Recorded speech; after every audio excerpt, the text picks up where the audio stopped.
labor intensive industry, and the gains from the industry are widespread. If the five-star hotel makes some profit, so does the nearby small shop. So this is one of the key potentials of the Northeast tourism, and the people here are very good in service sector industries. And the tourism, we being small states, the government of India and also our state government has always mooted the idea of having a Northeast circuit for tourism. And if you have to have a Northeast circuit, there must be connectivity between the states. It requires a lot of connectivity, and the government of India has come forward. There are railroad projects taking place. There are highways being built. There is air connectivity that is being done. In Agartala, we are going to open an international airport. Tripura was linked only by train, and the broad gauge happened. Was linked by train in meter gauge for many years, which was quite unviable in these modern times. Now it has got broad gauge connectivity. We have many more flights from Tripura going to Bangalore, going to Chennai, a direct flight to Delhi. So connectivity has always been the key word for Northeast. The possibilities of Northeast could not be realized mainly due to connectivity. Today, under the leadership of our Prime Minister, connectivity is the main focus of the state governments and the central government for Northeast. If we are to increase tourism, as I said, if we are to make Northeast circuit, connectivity is the key word, and that is being done. In Tripura, if I come to Tripura, Tripura is a very bordering state.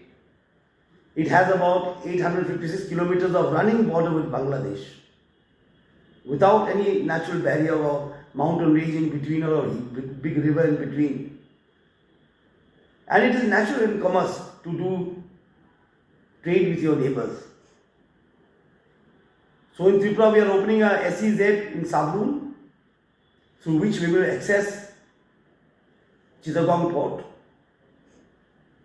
That is almost ready now, with the bridge coming up over the Feni river. The other point of focus on Northeast, as we discussed many times at many platforms, is the agricultural produce or horticultural produce. There was a study done by a Hyderabad-based group, and it was a very interesting study. So I just want to highlight it a little bit. They studied the market surplus of various crops in the Northeast. Like banana, as per their study, production is 1208. 1208 tons, consumption is only 20%. They have done pineapple, which is very famous in Tripura. According to their study, the pineapple grown in the Northeast is about 777 tons. Consumption is only 5%. In this way, they have studied many crops which have surplus. And let me just cite as an example the pineapple of Tripura, which is the queen pineapple. The Honorable His Excellency the President of Tripura declared it as the state fruit 2 years back. And the government is putting a lot of stress on this pineapple, how to make value additions, how to set up processing plants. There is one that has come up in Kumarghat. A company from Maharashtra has come, and they have started a medium-sized plant, processing plant in Kumarghat. And they are making pineapple concentrate to export to Germany. So it's a small step. It's a small step, but a beginning. And I think for pineapple, we've got a GI mark also. So horticulture is the other area where the Northeast needs to focus on. Because our soil is very fertile, climate conditions are very good. And our government, state government, we have taken this as a primary sector goal to develop horticulture. We are doing plantations of dragon fruit, and it is growing very well in Tripura. Tripura has aromatic rice. We'd like to go ahead with that also. But the main thing is that how to convert that market surplus, as I said earlier, into a profitable commodity. For that, the industry has to come forward.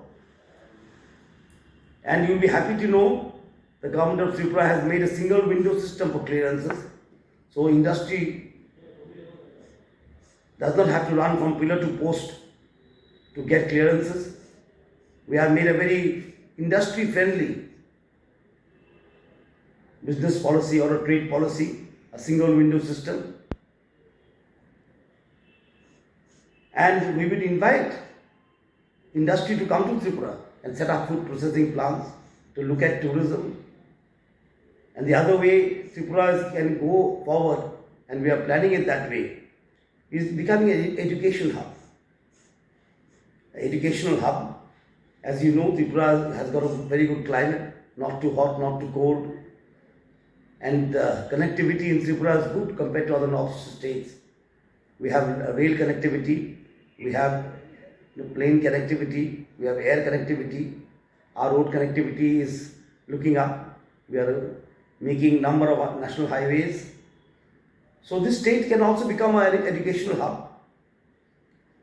And we are inviting industry to come in to see and to explore how that can be achieved. These are the broad parameters: tourism, horticulture, education, service industry, Northeast as a whole. Our Northeastern boys and girls have proved themselves in the service industry. So this is where their focus lies actually, in honing those qualities, how to sharpen those things, adapting to the needs of the market.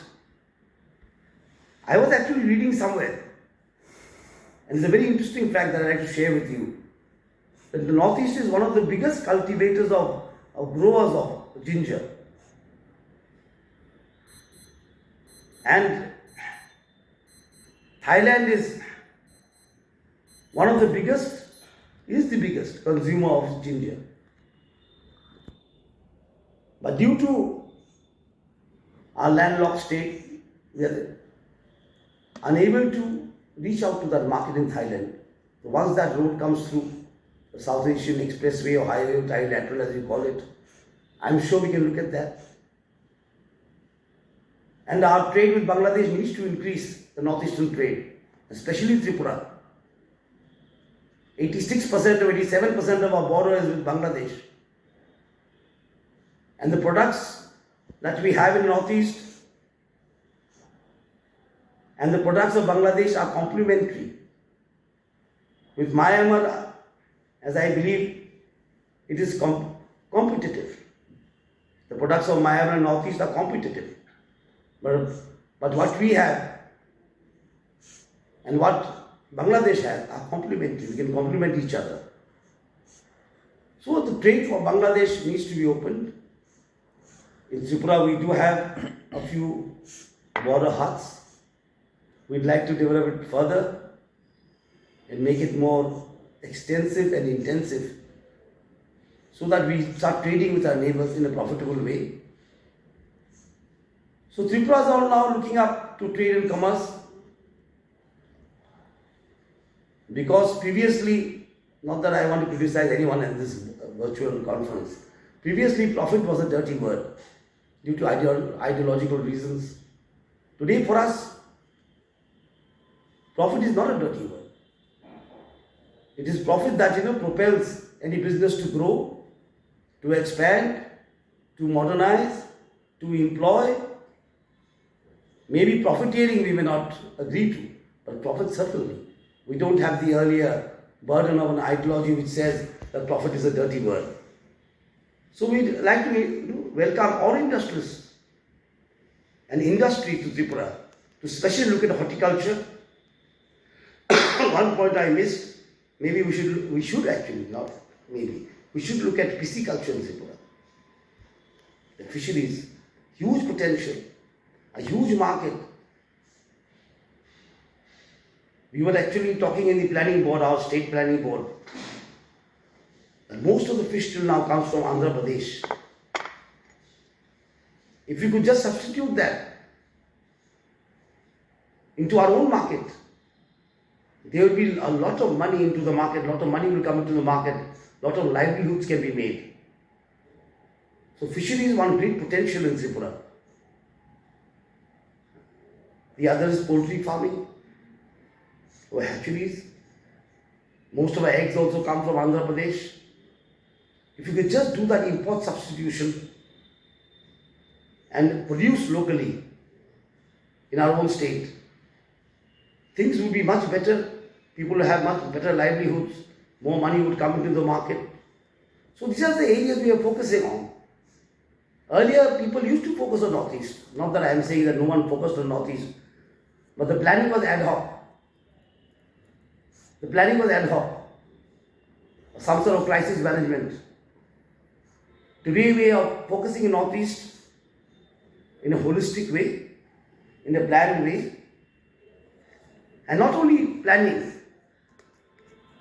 we are trying to back up every plan with finance. Because a plan without financial backing is unimplementable. Especially our Prime Minister. He is putting stress on roads. He is putting stress on air connectivity, rail connectivity, interconnectivity within the northeast states. I remember a time I had to go to Impal for a meeting. I had to go via Calcutta. Few years back, I had to go to Impal for a meeting and we had to go all the way via Calcutta. So today all these things have to be replaced and we are replacing them step by step and in a very, time-bound manner. The state government and with the help of the central government, we are doing this in Tripura. The ad hocism in planning has been replaced by a holistic approach.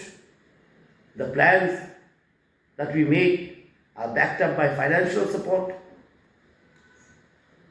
And the vision that we have is to achieve it within a time frame. This is the perspective of our central government and even of our state government.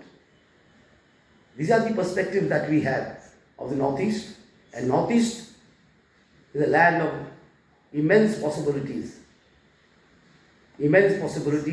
that need to be realized. That's why earlier we used to say 7 sisters, with Sikkim coming in, it became 8 sisters. And most of the people used to say 8 sisters locked up somewhere, mysterious 8 sisters. Prime Minister Modi ji has said no, let's call it Ashtalakshmis.